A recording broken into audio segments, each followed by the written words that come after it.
Hello, everyone, and welcome along to the debrief on the Blood Red channel, courtesy of the Liverpool Echo. I'm your host, Patrick Smith, and I'm joined by Liverpool.com editor Matt Addison to go over all the major talking points from today's defeat at the Emirates. Yes, shockingly, we're doing another debrief after another Liverpool defeat. What is going on this season? Matt, we've got so much to sink our teeth into this evening, haven't we? But let's just start with your general thoughts on that one. Yeah, again, it's one of those where you don't really know where to start. I think there's just so many things that you could just copy and paste from every single match that Liverpool haven't particularly played well in, which is pretty much all of them so far this season. They have once again gone a goal behind. They've once again just been wide open at certain times. I think there was probably a half-hour spell maybe in the first half where they were kind of fairly dominant in terms of the midfield, but the rest of it, they just didn't quite have a hold of it, and it just felt like Arsenal were going to score, loads and loads. So yeah, there's not loads to be positive about. I think Darwin Nunez maybe is one of the positives. Luis Diaz was until he got injured. But again, that's another problem that Liverpool probably now have to solve. And it just isn't quite working, is it? I don't know what the solution is, but I think, I said it, if Liverpool get beat, that they're going to have a bit of a task to get into the top four. And I think that's kind of how it is at this moment. They're 14 points behind Arsenal now. I know Arsenal have started very well. I know Arsenal have played a game more, but it just doesn't feel like Liverpool are any closer really to where they need to be. It doesn't matter if you've got a game in hand. If you're going to play like that, you're not going to win it. So yeah, it's tough to kind of know how Liverpool move forwards from this. It's tough to know what's the biggest issue at the moment, because just front to back really, they're just far too easy to play against. And I thought Saka and Martinelli did really, really well today, but at the same time, we've seen Fulham do that this season. We've seen Crystal Palace do that. You don't have to be an absolutely elite team. I think Arsenal are a good team. I think they're a very good team. They should be, backing themselves to get into the top four, but they're certainly nowhere near the level of Manchester City still for me. I think City will go on and win the Premier League by, 10, 15, maybe more points. And I think the biggest worry for Liverpool, I suppose, is that Manchester City next weekend, Erling Haaland watching that, I think is just going to be, his eyes are going to be wide open, looking at the spaces, looking at the gaps. Yeah, Arsenal managed to score 3, could have been a lot more. Manchester City next weekend, if Liverpool play like that, it could be 5 or 6 quite easily. I mean, that's the thing that's so worrying, Matt, because granted, Arsenal are a good side. Martinelli and Saka played well. I don't think they were amazing today. They simply just did their job, ran in behind, made runs in behind, and Liverpool made that so easy for them. You mentioned at the start, it's a copy and paste yet again from so far this season. First goal, conceding within the first minute alone is awful enough. But it's a run behind Trent Alexander-Arnold again, straight in for a goal. Terrible again, Matt, isn't it?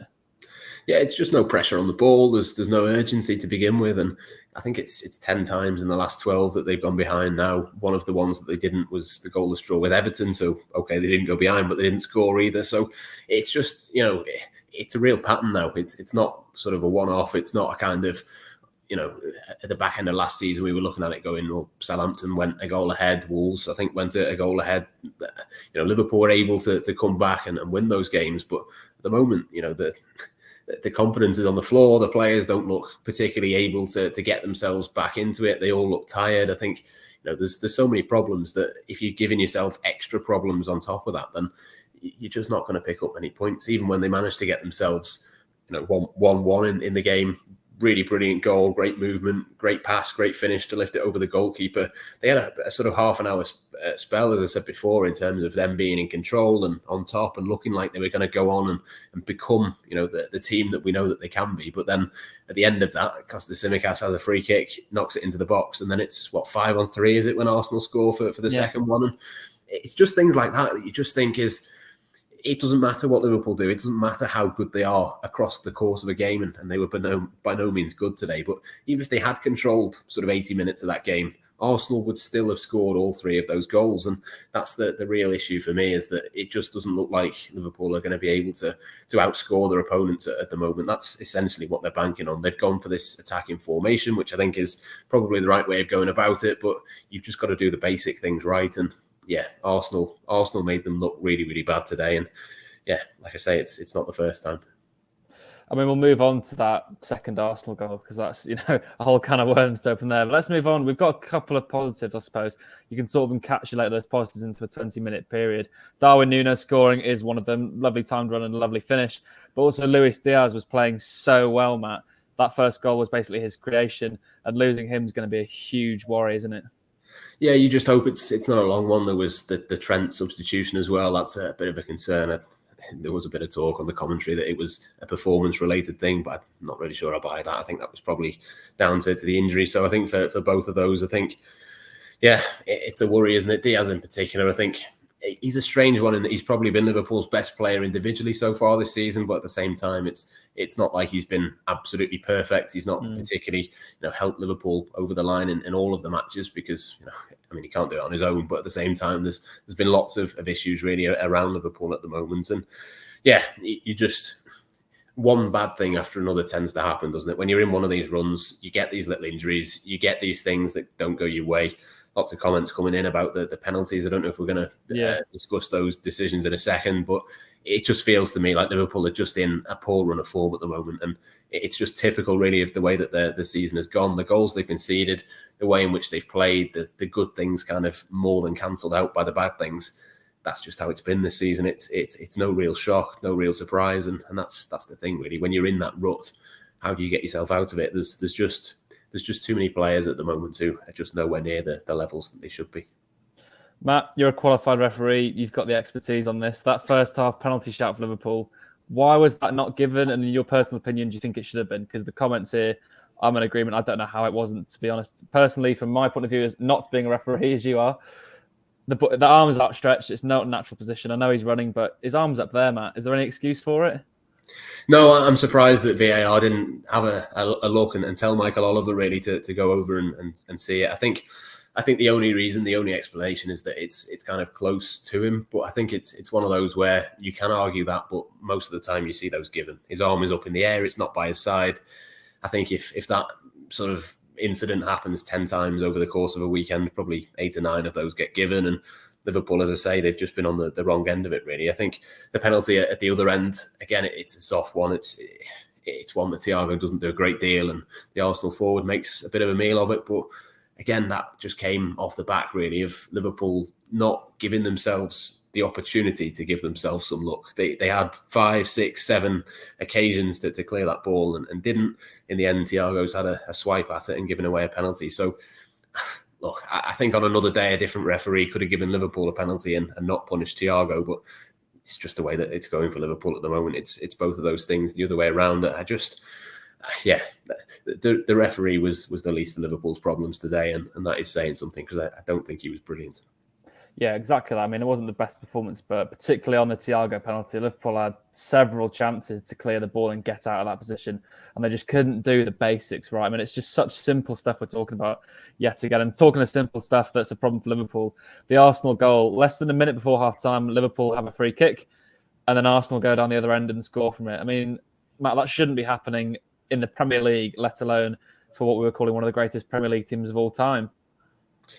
No, I mean, you can take it right back to the start, really. I'm not quite sure. It's a free kick pretty much on the halfway line, I think, isn't it? It's in a wide position, but it's far back. I'm not quite sure why Liverpool are trying to cross the ball into the box from that point.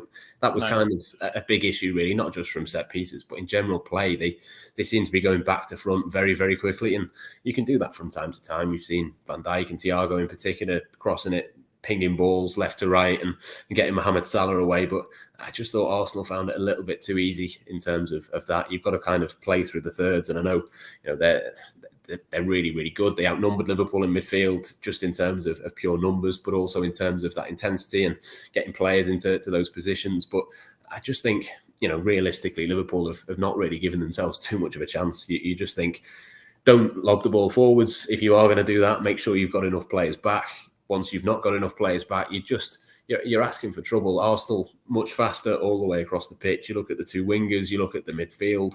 They're just physically, at a different level to what Liverpool are at the moment. So, yeah, for me, it was a ridiculous way in terms of Liverpool giving away a goal. But I'm not sure I would have just lobbed the ball up towards a centre-back anyway, particularly with an Arsenal high line as it is. I just think you've got to sort of be a little bit braver and work your way up the pitch. And yeah, it stems from that, but certainly the defending, the way they've gone about it, it was a little bit similar to the Everton game. But obviously, Martinelli is a lot better than various players that Everton have got, and we've seen that so many times. Liverpool have done it against every team. And like I said before, if they do it against Manchester City, then they'll be in real trouble. I mean, as well, Matt, we've got plenty of comments coming in about Jurgen Klopp's substitutions he made. Some of them could have turned some heads potentially. Mohamed Salah being brought off when you're trying to chase the game and get a goal. That's certainly an interesting one. Fabinho, once again, not playing his best, Matt. Is there a time where you can begin to question Klopp's substitutions at all? Well, it's difficult because, there's not too many options. They've got more options than what they've had up until this point, but there's not loads of players on the bench that you'd back. I know there's a lot of people saying that Fabio Carvalho could have come on or whatever, but again, we've seen bits of him this season. I don't think it's necessarily fair to throw him on. It's kind of just one of those periods, really, where whoever's in the starting 11 plays poorly and everyone criticises them, and suddenly all of those on the bench suddenly become brilliant. I think Liverpool have had issues when Fabio Carvalho has been on the pitch. They've had issues when Harvey Elliott was on the pitch. They've had issues when all sorts of these players who've not come on today or did come on today haven't or have been on the pitch. Whichever sort of combination, really, it's always been the same sorts of issues. So, yeah, look, the Salah one was a strange one. I'm not quite sure. It's not quite happened for him at all this season. It wasn't like he was having loads of chances in this one. Didn't really do a great deal.